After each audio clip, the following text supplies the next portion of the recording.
That's a really good question. I think it's really important that we're focusing on this because people often come with specific questions about sexual relationships, but the emotional relationship and emotional connection between people really sets the stage for what a couple feels able to do in exploring other aspects of their relationship. So it's a really big question.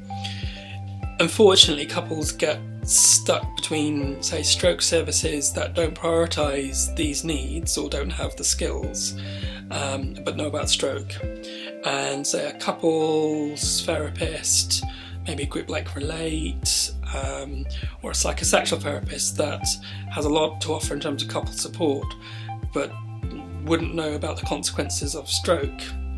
And that's a really difficult kind of gap to fall between. Some people do find that a local couples therapist or relationship therapist might have some knowledge of stroke and some understanding of the long-term psychological, cognitive, physical changes, and can be a really useful person. So I would never say don't try and access a local couples therapist. It might be that it might be worth a go, but maybe to expect that you might need to build up a shared story with your counsellor or therapist about the impact of a stroke on you, and then to explore that in a relationship.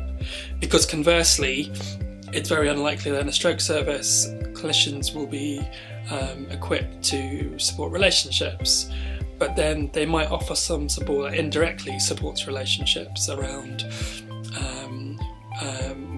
what practical activities in the day that might enhance your relationship, or kind of medical guidance on aspects related to sexuality, for example. So it's a tricky one. I think there's a growing awareness in the stroke clinical and medical community of relationships being a core focus for people.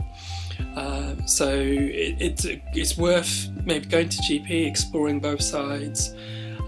There are some useful leaflets and resources by Stroke Association and Headway on relationship issues, so they'll signpost some specific resources, and maybe we can put some links in as part of this for people to chase and explore themselves.